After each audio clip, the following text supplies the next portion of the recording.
2014 से 2025 देश में भारतीय जनता पार्टी की सरकार है। इन 10 सालों में शायद ही कोई ऐसा साल रहा होगा जब प्रतियोगिता परीक्षा शांतिपूर्ण तरीके से हुई हो। रेलवे, एसएससी, बीपीएससी तमाम परीक्षा जिसमें युवा परीक्षा देकर नौकरी किए जाने सभी पर ऐसी बिजली गिरी कि इन 10 सालों में सरकारी नौकरी का सपना दूर की कौड़ी हो गई। प्रधानमंत्री नरेंद्र मोदी और भारतीय जनता पार्टी को इस वजह से लाया गया था कि देश के हालात, देश में शिक्षा व्यवस्था, बेरोजगारी घटेगा, लेकिन हकीकत में सच्चाई कोसों दूर है। ऐसा कोई विभाग नहीं रहा जहां परीक्षा सफलतापूर्वक संभव हो सके। ऐसा कोई भी साल नहीं जहां छात्र विरोध के लिए मजबूर ना हो। किसी भी छात्र को यह शौक कदापि नहीं होता कि वह आंदोलन करे और पुलिस का डंडा खाए। वे मेहनत इसलिए करते हैं कि रोजगार मिले और अपनी जिंदगी में आगे बढ़े। लेकिन मौजूदा सरकार के कार्यकाल में शिक्षा, रोजगार की स्थिति भयावह हो चुकी है। दिल्ली के जंतर मंतर पर हजारों एसएससी के छात्र इकट्ठा हुए। न केवल छात्र बल्कि उनके साथ शिक्षक भी आए। लेकिन क्या छात्र और क्या शिक्षक, सभी पर डंडे बरसाए गए, सभी को पीटा गया, गिरफ्तार किया गया, अभद्र भाषा का प्रयोग किया गया। परीक्षा संतुलित किए जाने के लिए लगातार छात्र को आवाज उठानी पड़ रही है। महीनों तक धरना, नौकरी के बदले डंडे खाने पड़ रहे हैं और पुलिस की गालियां मिल रही है। देश को आगे बढ़ाने के लिए कई महत्वपूर्ण मुद्दे हैं, लेकिन आज भी भारत कपड़ा, छत, रोटी के लिए जूझ रहा है। डीओपीटी ऑफिस में अधिकारी से मिलने के लिए 4-5 छात्रों को अंदर जाने नहीं दिया गया, बल्कि उन्हें जेल में डाल दिया गया। दिल्ली के जंतर मंतर पर हजारों एसएससी के छात्र जमा हुए। डीओपीटी ऑफिस में अधिकारी से मिलने के लिए 4-5 छात्र को अंदर तक नहीं जाने दिया गया। लोकतांत्रिक देश में सरकार और संस्था मनमानी करते रहे और जिस जनता के लिए सरकार बनी उसी के आवाज को दबा दिया जाए, उसे ही सवाल करने का अधिकार नहीं, उसके ही मुद्दों पर बात नहीं किया जाए। डीओपीटी के गेट पर नीतू मैम, राकेश सर जैसे शिक्षक थे जो देश के छात्रों का भविष्य बनाने का काम करते हैं। शिक्षक और प्रोफेसर समाज का निर्माण करने का काम करते हैं। छात्र और शिक्षक अपने मुद्दों के साथ खड़े थे, समस्याओं के साथ खड़े थे, लेकिन उनसे शांतिपूर्वक समस्या पर बात करने की बजाय लाठियां बरसाई गई। डराओ, दबाओ और धमकाओ। छात्रों और शिक्षकों तक पर लाठी चार्ज किया गया, गिरफ्तार किया गया।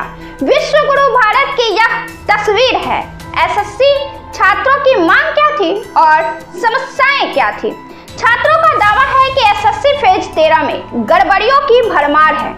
कुछ सेक्शन से ही सवाल थे, बाकी सिलेबस से गायब थे और जो सवाल आए वह आउट ऑफ सिलेबस थे। तकनीकी समस्या से छात्र परेशान थे।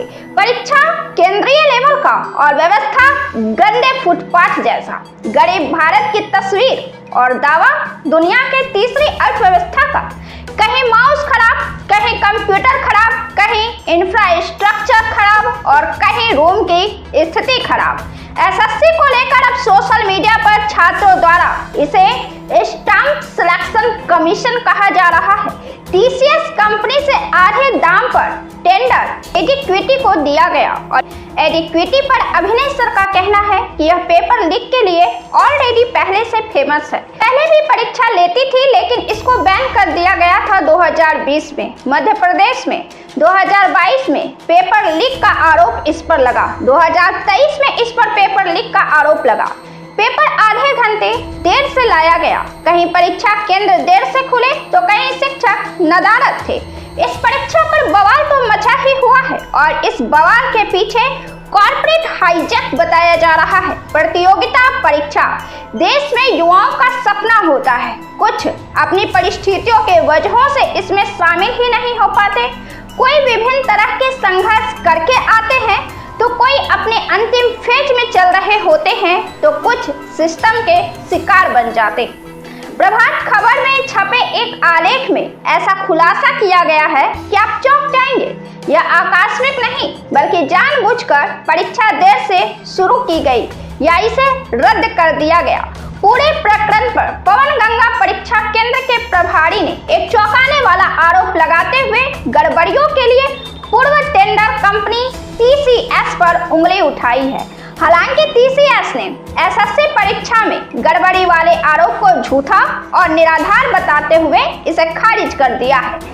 सरकार की तरफ से परीक्षा प्रक्रिया को अधिक पारदर्शी और डिजिटल बनाए जाने के कदम से TCS की एकाधिकार स्थिति खतरे में पड़ गई है। माना जा रहा है कि इसी कारण से कंपनी ने यह अस्थिरता फैलाने का प्रयास किया ताकि नई व्यवस्था पर सवाल खड़े हों और पुरानी प्रणाली वापस आ जाए।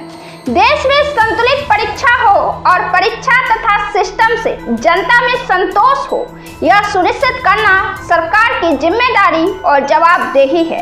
प्रभात खबर में छपे आलेख के मुताबिक TCS को जिम्मेदार ठहराया जा रहा है, लेकिन छात्रों की मांग है कि इनेक्विटी से अच्छा TCS है। जनता में आक्रोश है, युवाओं में गुस्सा है। TCS हो या इनेक्विटी, उद्देश्य तो सफलतापूर्वक परीक्षा लेने का है और सरकार के प्रति संतोष पैदा करना है, जो जिम्मेदारी सिर्फ सरकार की ही है। लेकिन छात्रों को क्या मिल रहा है? बदसलूकी और दंगा। यह तमाम चीजें स्पष्ट करती हैं, यह साबित करता है कि यह मामला गड़बड़ी का नहीं है बल्कि सोची समझी साजिश का हिस्सा है।